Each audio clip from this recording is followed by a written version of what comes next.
Well, good afternoon. I'm Dr. David Ferriss with MaxWell Clinic, and it's my privilege to be with you this afternoon. Appreciate all of you who have logged in for this MaxWell Clinic webinar on neurofeedback.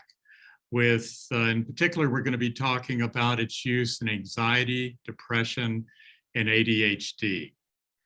So before we jump in and while others continue to join us, I'll take just a minute to introduce myself and a little of my background. I've been at the MaxWell Clinic with Dr. David Haase and my other clinical colleagues for about 3.5 years. I first met Dr. Haase back when he was actually a medical student at Vanderbilt. And I was new to the area, and we became acquainted, developed a friendship which persisted over the coming decades. I went to Tulane Medical School in New Orleans, graduated from there, and then did residencies in family medicine and in preventive medicine, completing a MPH at UCLA and then further graduate work at Johns Hopkins. I was introduced to neurofeedback about 10 years ago when I was attending an Institute for Functional Medicine annual conference at which Dr. Haase was speaking, and he was speaking on the topic of neurofeedback. I really had no idea at that time what that involved, but I found his presentation fascinating and intriguing.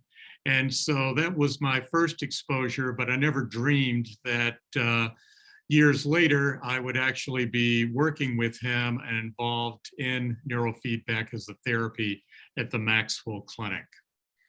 So it's a topic that I'm really excited to speak with you about today. And I hope at the end of this webinar, we will have time for some questions at the end, but I hope that you will take away a better understanding of what neurofeedback is, what kinds of conditions it can address, and specifically its application in the areas of helping patients with anxiety, depression, and ADHD. So with that, let's get started. So, what is neurofeedback? Probably a good way to describe that is that it's the process of training the brain to be more electrically efficient so that it can perform at a higher level. What we're trying to do with neurofeedback is take a patient whose brain waves, for whatever reasons, they're outside the norm of what we know to be healthy brainwave patterns, and through neurofeedback, help that patient's brainwaves conform more to what is a healthy pattern, with consequently improved quality of life for that patient. I've heard Dr. Haase refer to neurofeedback as physical therapy for the brain. And I think that's an apt description. Just as you might go to a physical therapist for help with an injury that's musculoskeletal in origin, maybe it's low back pain, or it's an injury to your knee or your shoulder, and you receive physical therapy from the physical therapist, and different exercises that are used to promote healing of the affected joint or part of the body that's injured. Neurofeedback does a similar thing for the brain. The brain is an amazingly neuroplastic organ. By neuroplastic, we mean that it is capable of change. It's capable of remodeling. It's capable of rewiring the way it processes information if we just give it a bit of help. And neurofeedback is an important way we can give the brain, the electrical organ that it is a little help to create more healthier patterns of electrical activity in the brain. It's therapy that trains your brain to be the best that it can be. And that's really what we're trying to do. That's the whole purpose of MaxWell Clinic, is taking each unique patient that comes to us and helping that individual maximize his or her health, taking a system approach to doing that. So it fits very well as a therapy with our full set of tools that we use to maximize wellness one patient at a time. So let's look at, how does neurofeedback work? Neurofeedback is based on the concept of operant conditioning. This is a concept that initially was developed by a number of behavioral scientists. B.F. Skinner was one of the more prominent behavioral scientists that pursued this in his research. And a good way to describe operant conditioning is that these are actions that, the concept that actions that are followed by desirable outcomes are more likely to be repeated. And so what we're trying to do with neurofeedback is to provide a positive reinforcement, a reward that helps the brain learn to rewire and learn to adapt a healthy pattern of electrical functioning. If you look at the diagram to the right there on your slide, you see a patient with a brain at the top. We attach electrodes, and I'll speak more to that in a minute and actually show you what that looks like. We attach electrodes to the scalp that pick up the electrical impulses from different parts of the brain. And then those are transmitted to an amplifier where the signals are amplified, and then into a computer that utilizes some very complex software to analyze that data and produce a reward feedback. A typical way of producing that reward feedback is to have the patient, while they're all wired up, so to speak, look at a video monitor in which it may be a National Geographic documentary, or I believe our neurofeedback technician, Lincoln, has actually used with a couple of patients some old I Love Lucy reruns, something that the patient will be interested and engaged in, that will engage their brain. And then what the technician does is challenge that brain so to make it more difficult for that patient to continue watching the video if their brainwave patterns are not adhering to the healthy patterns that we want them to adapt. When those brainwave patterns are not following that healthy pattern, then the video will fade, the audio will fade. The brain, being the amazing electrical and neuroplastic organ that it is engaged. It wants to continue to watch the video. And so the brain learns very quickly what it needs to do to adapt, to adjust its electrical brainwave activity such that the video reappears, which is the reward for the patient and his or her brain, so that over time, through progressive sessions, we're nudging, we're moving those aberrant electrical brainwave patterns towards what we know from research is a much healthier pattern, and then reap the positive clinical impact for that patient. So it really is a process of exercising the brain, and with repetition, things tend to get better.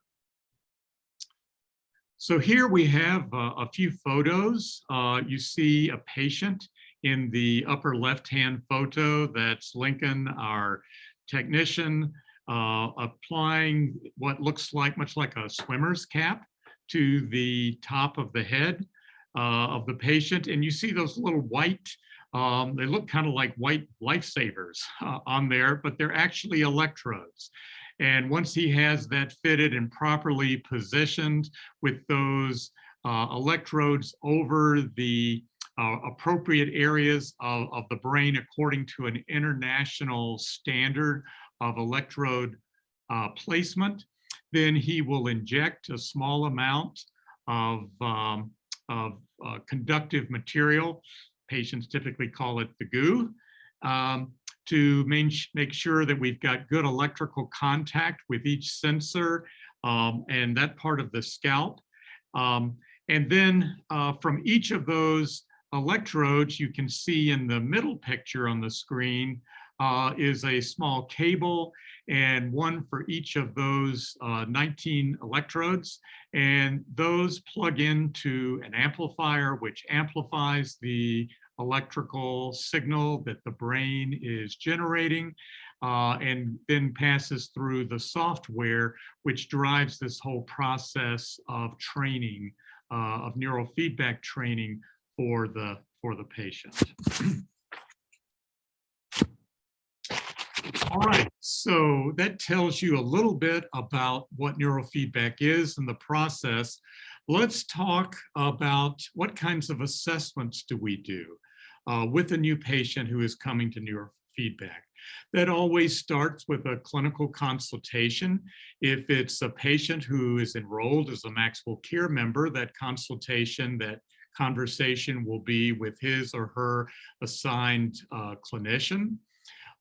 If it's a patient who is coming to MaxWell Clinic solely for neurofeedback as part of our neurofeedback primary program, then they will meet with me. I serve as the clinical lead for our neurofeedback program, working closely with Dr. Haase and under his overall direction with those patients who are coming to MaxWell Clinic just for neurofeedback services. But in that conversation, that consultation, I'll take a history that is specifically relevant to the functioning of their brain, any episodes of anxiety, depression, traumatic brain injury, any type of mood disorder in the past. And then we'll have them complete a symptom checklist in which the patient identifies symptoms from a list of symptoms that are very common and are amenable to neurofeedback training. And the patient will rank in terms of severity each of those symptoms. Then based on that initial consultation, if it looks like this patient is most likely an appropriate candidate for neurofeedback, then we go to the formal assessment step. And this really involves their completing 2 detailed assessment instruments. The first is called a quantitative EEG, or we call it an Evoke because we license this technology from a company called Evoke Neurosciences, and it involves creating a brain map, an example of which you see on the left-hand side of the slide before you.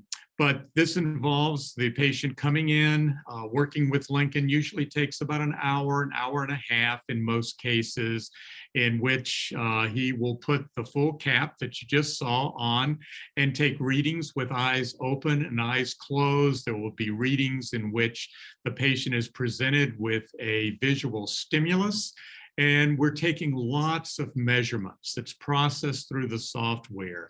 And we're looking at such things as the speed of the response, the consistency of responses, what eras of omission and commission the patient is creating. We'll look at specific measurements called event-related potentials.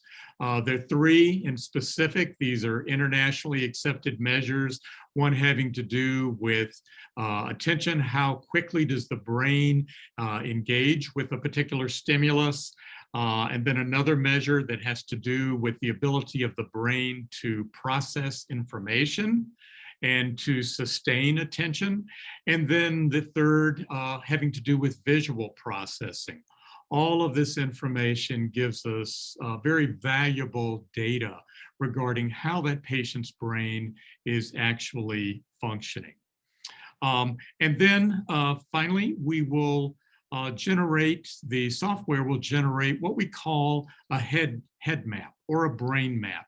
And you see an illustration of that on the left side of the screen. All of these colored circles, different colors, blue, green, yellow, red. Each of these circles represents the patient's head. The little triangle at the top is the patient's nose, as if you're standing behind the patient looking down on their head. So if you can conceive of looking down on each of those circles as a snapshot of that patient's brain, with the nose being at the top, left ear, the little black mark on the left side, and on the right side, the little black mark being the right ear. And then it may be a bit difficult to see, but the very tiny circles inside each of those larger circles represents the placement of one of those 19 electrodes. And each circle represents measurements of a different frequency. So we start with 2 hertz and go up to 30 hertz. And so we're able to look at the whole spectrum of brain waves that are being generated by the patient's brains. And what the software does is it compares the electrical signals from the brain waves of this particular patient to a large database, what we call a reference database of thousands of individuals with normal, healthy brains. And it is able to compute to what extent does this patient's brain waves deviate? Is it different? And how different from what we know is a normal, healthy brainwave pattern? If we were to see what would be a so-called ideal or perfect, although there is no perfect brain map, all of those circles that you see before you would be a solid dark green. As we move into the yellows and reds, though, what that represents is more and more deviation in terms of standard deviations away from the norm. So where you see those circles there in the second row to the right, where you see lots of yellow, orange, and red, those are progressive deviations in this particular patient's brainwave activity from the healthy norm. As we move towards the light blue and dark blue areas that you see in some of those circles, like the ones up at the top, that represents hypoactivity, whereas the yellow, orange, and red represents hyperactivity, too much activity, too much amplitude in the brain waves being generated in those regions of the brain at those frequencies. So hopefully that's somewhat understandable. It's a bit complex, but I hope you get the sense of what we're trying to do. And as we do neurofeedback training, what we expect to happen and what generally happens is those circles that have blue, red, orange, yellow, they tend to become more and more green, which means that that individual's brain waves are conforming more and more to a healthy pattern as they do their neurofeedback training. The second piece of baseline assessment we do is called a central nervous system vital signs assessment. And this fits into the category of cognitive performance testing. The patient will complete a 45-question questionnaire and will self-rate themselves as to how they're doing, whether something is not a problem or is a mild, moderate, or severe problem. And it looks at certain domains such as attention, impulsivity, memory, anxiety, panic, depression, fatigue, sleep, to give you examples. That part is a self-assessment that the patient does. And then there are the actual measurements where doing this either here in the MaxWell clinic in a quiet room or doing it at home on their laptop.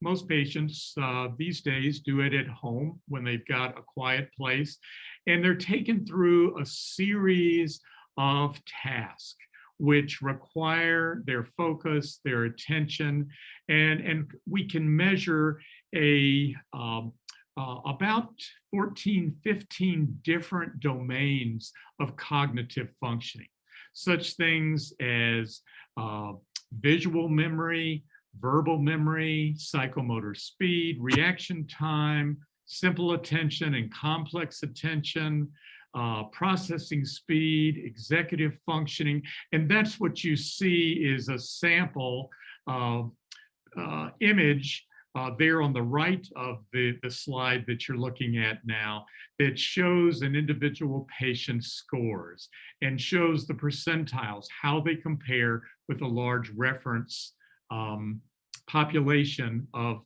individuals of their age and gender who have taken this test. And so it gives us a really good sense of how is a patient functioning in a multitude of different areas. The whole process takes about 45 or 50 minutes, but gives us valuable information.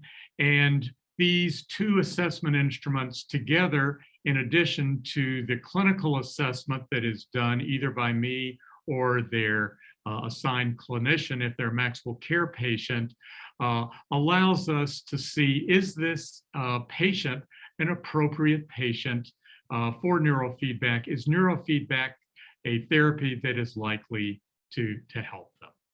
And then after every 20 sessions of neurofeedback, we will repeat these two assessments, the brain mapping, that is the quantitative EEG, and the CNS vital signs, so that we can see, based on some concrete data, have we moved the dial? Does this patient appear to getting better? In addition to the clinical assessment that is taking place as they go through sessions with Lincoln doing neurofeedback. All right, so with that background, I just want to give you a sense of the variety of conditions for which neurofeedback can be helpful. ADD, ADHD, which we're going to talk about a little more in a few minutes, is a condition of which there's quite a bit of research that supports its effectiveness in helping children and adults who have been diagnosed with ADHD. Depression, anxiety, and stress. We see quite a number of patients that have depression, anxiety, at high levels of stress, and there's good data as well for that, of helping these individuals develop brainwave patterns that are going to reduce the severity of depression, anxiety, and stress. Sleep is an area that the vast majority of patients, regardless of the reason for why they seek out neurofeedback, tends to improve. It really seems to help their sleep, and most patients report that they're sleeping much better. I've had a couple of patients, sleep problems was not the reason why we did neurofeedback, but I had a patient recently tell me that if for the sleep benefits alone, he would have done this had he known it was going to have that kind of impact. Concussions, traumatic brain injuries. While those injuries may have happened years ago, the ramifications, the consequences of those injuries can occur decades after the injury. And many times on those brain maps, we can see evidence of that on the brain maps. There will be a localized area of hyperactivity or hypoactivity that strongly suggest, in conjunction with a history of traumatic brain injury, that there's been a blow to the head. And so neurofeedback can be very helpful in helping the brain heal from those old traumatic brain injuries. Seizures is an area that neurofeedback can be helpful. In fact, some of the earliest research on seizures back in the 1960s and 1970s was with patients with various seizure disorders. And what they found is that many patients with seizure disorders, when they went through neurofeedback, although typically it took and still takes, it may take 100 or more sessions of neurofeedback for seizures, typically much less than that for these other conditions, but it can reduce the frequency of the seizures and the intensity of the seizures. Some patients may be able to be withdrawn and eliminate the need for their anti-seizure medication. Others may still require seizure medication, but it helps them control their seizures much better, and they may be able to function well at a much lower dosage of anti-seizure medication. Migraine headaches is an area, and other types of chronic headaches that are really persistent. Neurofeedback has been shown through a number of studies to be very helpful to many of those patients and reduce the frequency and severity of migraine headaches. A number of behavioral issues, things like obsessive compulsive behaviors, real volatile emotional outbursts, those sorts of things, many times can be helped by neurofeedback. And patients find that over time with neurofeedback training, those unwanted behaviors become less and less. They become less and severe, less frequent. And then the whole area of focus and productivity. People that work in very demanding jobs many times will find that neurofeedback can help improve their attention, their ability to concentrate, their focus, and consequently improve their productivity. And then finally, the area of addiction, whether it's an addiction to alcohol, to drugs, to behavioral addiction such as sex addiction, or even perhaps overeating. Many times these individuals have a real hyper-aroused brain. There's hyperactivity there, and neurofeedback can help them adapt a more normal pattern of brain activity, which in conjunction with other therapies for addiction can benefit the patient. And that's a good reminder to me to say that neurofeedback is not a magic bullet. It can be a very powerful therapy for many patients, but it's most often used in conjunction with other therapies. Certainly ones like depression and anxiety. So it can be standalone, but oftentimes it takes really a full court press, taking a whole body, whole systems approach to helping that individual achieve his or her maximal wellness. All right, I want to spend a few minutes on ADHD, on depression and anxiety, just giving you a little bit more information about these three conditions because they are so common and make up a big proportion of patients that come to MaxWell Clinic for neurofeedback therapy. So with attention deficit hyperactivity disorder, the three major characteristics of this type of disorder are inattention, impulsivity, and hyperactivity. Inattention, such things as difficulty staying on task, consistent chronic daydreaming, not paying attention, not being able to stay engaged, focused on homework. We see this a lot in children as well as in adults. And then impulsivity and hyperactivity. Hyperactivity may take the form of squirming, of fidgeting, talking consistently, many different forms, but there's a hyperactivity element that doesn't have to be present in ADHD, but often is. ADHD affects a lot of people, both children and adults. It's estimated based on various surveys that ADHD affects some 8 to 12% of children worldwide and affects 5.4% of adult males and 3.2% of adult females.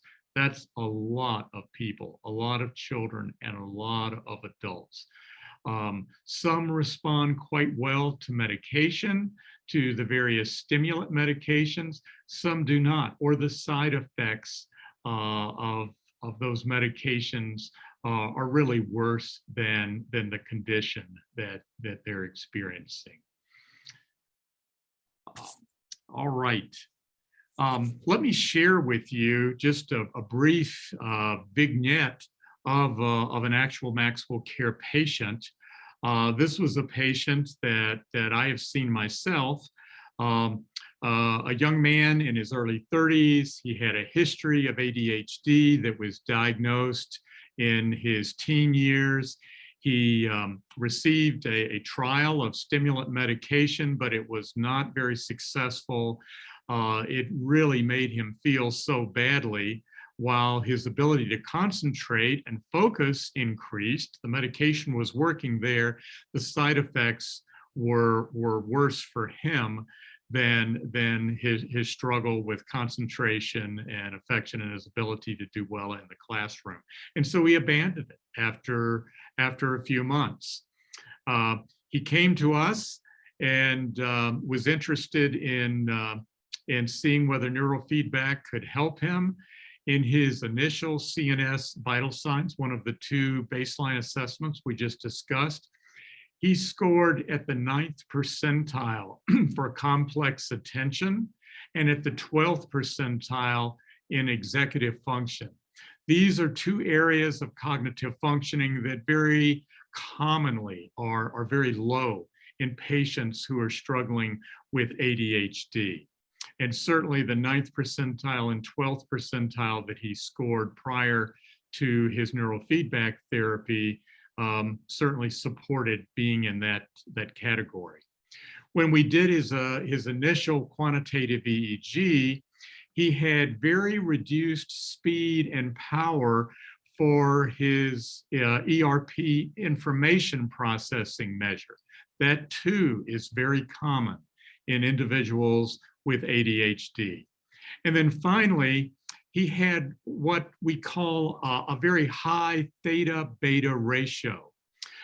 There are 4 basic categories of brain waves that we look at. There are delta waves, which are the slowest waveform.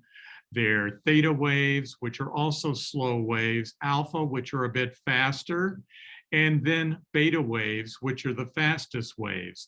And when the ratio of the total power of the theta waves that are being produced by the brain is high compared to the total power of the beta waves that are being produced by the brain, in other words, a high theta to beta ratio, then that is one of the hallmarks that's usually present with individuals who are struggling with ADHD.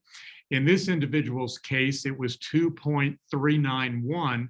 And for him, for his age, normal would be a value less than 2.1. So a 2.391 value is significantly elevated. So he underwent 40 total sessions of neurofeedback. And when we did follow-up CNS vital signs assessment and a follow-up quantitative EEG, here were the results. His complex attention improved from the 9th percentile to the 34th percentile. And his executive function improved to the 40th percentile. From the 12th percentile to the 40th percentile. Those are huge, huge improvements in his functioning in those two domains of cognitive functioning. And his theta beta ratio decreased to 1.875, which for his age is completely normal. So he had a normalization of his theta to beta brainwave ratio and major improvements in his ERP for information processing and for his measures of complex attention and executive function. And when he completed the neuropsych part of the CNS vital signs, there was major improvement in 10 of 12 different domains that are assessed in which he said it's not a problem. And that included anxiety and panic attacks, as well as the improvement in just overall mental well-being and functioning. All right, let's take a look at depression. A depression, again, is a very common condition that affects a lot of people worldwide. It's estimated that it affects 7 to 18% of the worldwide population at least once before age 40. And for many individuals, it becomes chronic. And many of these individuals, some will respond to the various neuropsychotropic antidepressant medications that are available, but some do not, or the side effects of those medications cause other problems. And I would also say, as Dr. Haase pointed out in his webinar last month on depression, that psychiatrists are beginning to rethink the whole usefulness. A lot of the common antidepressants that have been used historically, and realizing that there are a lot more factors that come into play that can create depression and need to be addressed with depression in order for these individuals to feel better. And if you have not listened to Dr. Haase's webinar last month, I would strongly encourage you to do so.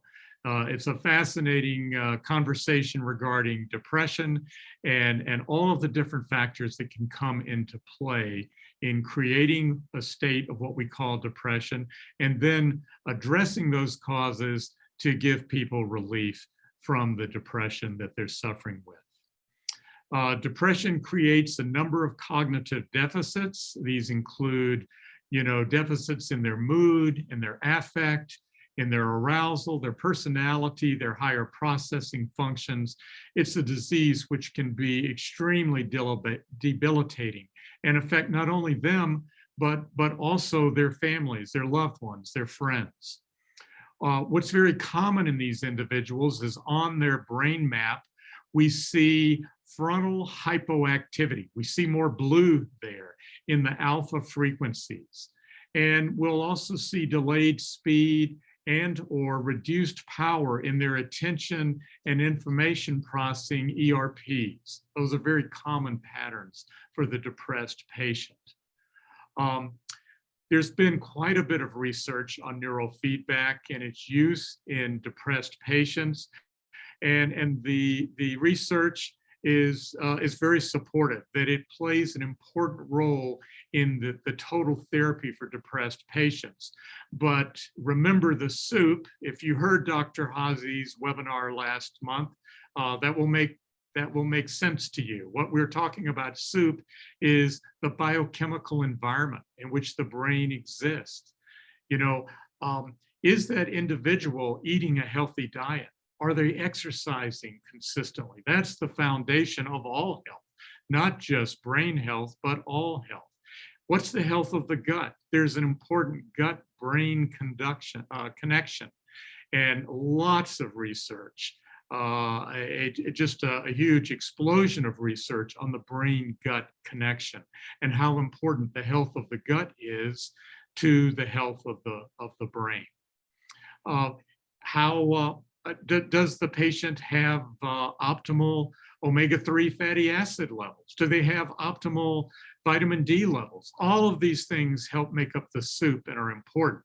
But along with that, neurofeedback can be really game-changing for a lot of patients as a modality that can be helpful for individuals who are depressed. So another little short patient vignette. This was a patient that came to MaxWell Clinic. She was 35 years old. She had severe depression. She had seen a number of psychiatrists and tried all sorts of antidepressant medications in various doses and different combinations. And nothing really gave her significant improvement. And she came to Dr. Haase, and as I just said, he took this spark, that is the electrical activity in the brain approach, as well as the soup approach, looking at what was going on biochemically in her body, and did gut work, improved her biochemistry, got her vitamin D levels to optimal levels, her omega-3 fatty acid levels to optimal levels, found that she had a high body load of some toxic metals such as lead and mercury, which are very neurotoxic, and did chelation to remove those from the body, and also did neurofeedback. And I'm sorry I don't have copies of her before and after brain scans, but you saw a lot of red, a lot of dysfunction initially, and then with this total systems approach, which included the neurofeedback, those brainwave patterns changed. They became much healthier. It was a lot more green in her after therapy brain maps than there was at the beginning. This woman got her life back. She became productive, and she even got pregnant, something that she had really given up, that she would ever be able to be a mother given her severe depression. So this was a huge success in this particular patient. All right, and finally, let's talk about anxiety. Anxiety, we all experience anxiety, which is an impaired expression of fear at some time. But for most of us, it's not overwhelming. It doesn't dominate our day-to-day lives. We don't stay in a state of anxiety long term. But that's not the case for many individuals.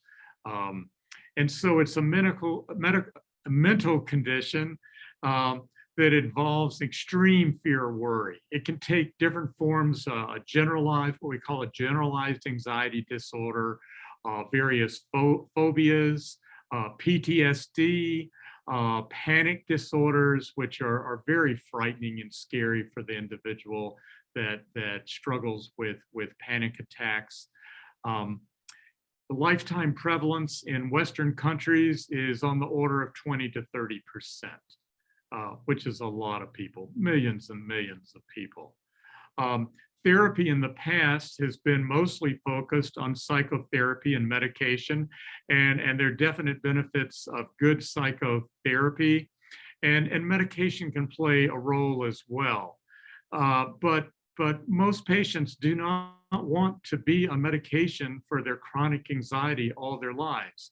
And those medications such as the benzodiazepines, which can be useful in acute situations that are severe for a very short period of time, patients find themselves in many cases using these to control their chronic problems with anxiety, and that is not healthy. I would not recommend that for anyone. I think the more we learn about benzodiazepines, the more concern that we have in their use as on a chronic basis. So neurofeedback is something that has been explored with anxiety in quite a number of studies. It's shown a lot of promise with helping individuals reduce their anxiety and seems to have lasting therapeutic effects. One more quick case study. Again, a young male in his early 30s had a previous history of ADHD, but more recently, in the last 6-8 months, had a history of generalized anxiety, was really high, was having a real adverse impact on his work, on his family life, was making his life pretty miserable. There were some work-related stressors that played into this that heightened the anxiety, but he was really struggling. So when we did a baseline neuropsych questionnaire, his anxiety was rated as moderate, and his sense of panic was rated as moderate. We did 40 sessions of whole brain training neurofeedback with him.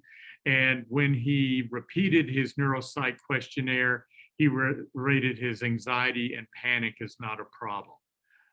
It played a major part in his therapy and his ability to bring that anxiety under control. So that concludes the more formal part of this presentation that I wanted to review with you. I hope this has given you a good sense of what neurofeedback is, how it works, what some of the conditions that it has been found through research to be helpful. And we've got time for a few questions if any of you have questions. So let me go to the Q&A. We do have a couple of questions. The first question is a good one. Can you explain the difference in neurofeedback and biofeedback? Neurofeedback is biofeedback. There are different types of biofeedback, but when we refer to neurofeedback, we're talking about biofeedback that is based on an analysis of brainwave activity, of neural activity. So neurofeedback is one type of biofeedback.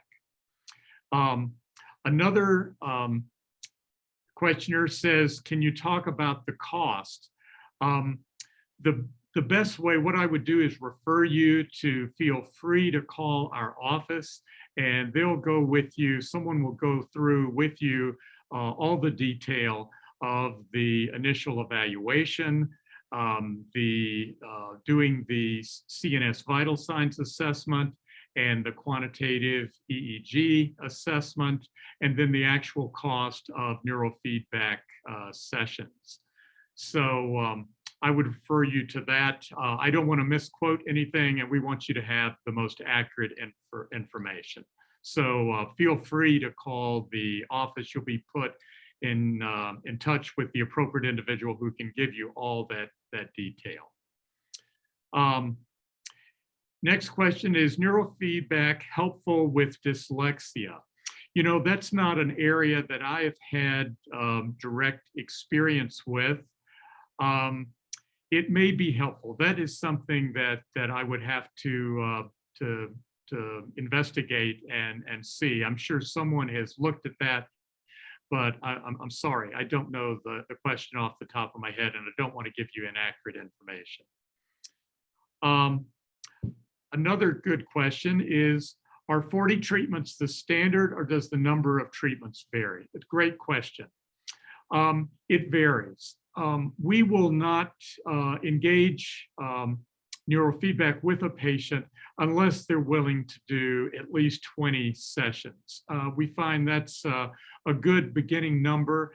I would say most patients, and we tell them this, should expect to probably do in the neighborhood of 30 to 40 sessions. That's probably more common, but it varies. It varies with the condition. It varies with the individual. There are a number of factors that come in place, but this is one of the reasons, in addition to monitoring the patients, how they're doing, how they feel they're improving from session to session. But that's why after every 20 sessions, we pause and we reassess.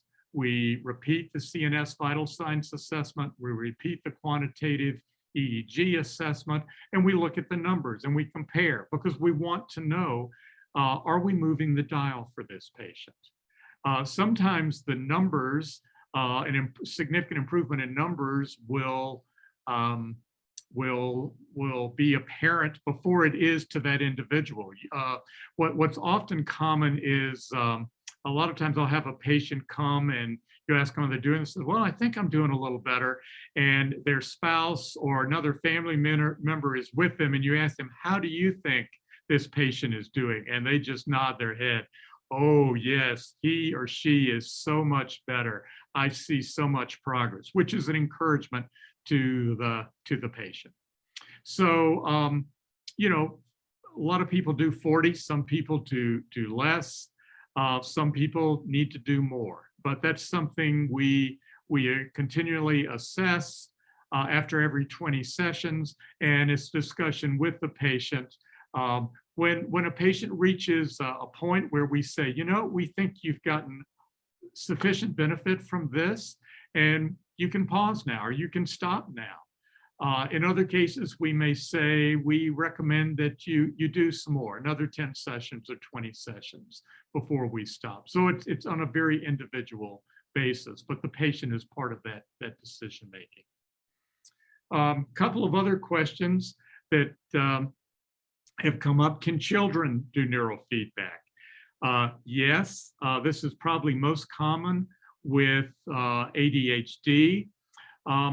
I think probably the youngest children we see is around age 8. Some of this is dependent on the child. The child needs to be able to sit quietly and have the, you know, the sensors, the cap placed on their head, and be able to tolerate that. So a lot of it is child dependency. For most kids that can do this, you can make a game out of it. You know, you're a space cadet and you're on a mission. And our neurotechnology, our neurofeedback technician, Lincoln, is a gem. He's so good with adults and kids. And he makes this as comfortable a process, as pleasant a process as is possible. I continue to get so many positive comments about him and just how much patients enjoy working with him. Another common question that we get is, how often do you need to do neurofeedback? We typically recommend 2 to 3 sessions per week, as much as possible. What we don't want patients doing is doing one session here and then another session here. You're not likely to see a lot of progress. It needs to be as consistent as possible. So ideal, optimal would be about 3 times per week. We have, in some patients, done it even more frequently, but for most people, they need a break between each neurofeedback session. So someone who's doing 3 times a week, they may do that on Monday, Wednesday, and Friday. That gives them a day in between. And I know Dr. Haase has repeatedly said that the research exists that shows that even between sessions and after you complete the neurofeedback course of therapy, the brain continues to alter. The brain tends to continue to improve. And then one more question is, how long is the typical neurofeedback session? We schedule a typical neurofeedback session for 45 minutes. It takes a few minutes to put on the cap, get all the electrodes in place, check everything, make sure we've got good conductivity with the patient's scalp. The actual training of the brain The actual neurofeedback will take about 20 to 25 minutes. We've actually found that longer periods of training actually can be detrimental. They're not productive. There's not an advantage. So 20, 25 minutes for most patients seems to be a good point, a good duration to make good progress. But again, we're always assessing. Lincoln is always assessing, and we will modify particular patients' neurofeedback protocols as needed to best meet that patient's needs. Neurofeedback is a very individualized approach. So we use a number of techniques to individualize it for a particular patient's needs. The quantitative EEG does take a bit longer. That will take an hour and a half, but the actual neurofeedback sessions, 2 to 3 of those per week, will take, you'll be here about 45 minutes. So I hope this has been helpful. I hope that you'll see, if you've not been familiar with neurofeedback in the past, you'll see that the potential it has to help individuals with a variety of conditions improve their overall health and well-being. That's what we're about at MaxWell Clinic, helping unique individuals to maximize their wellness.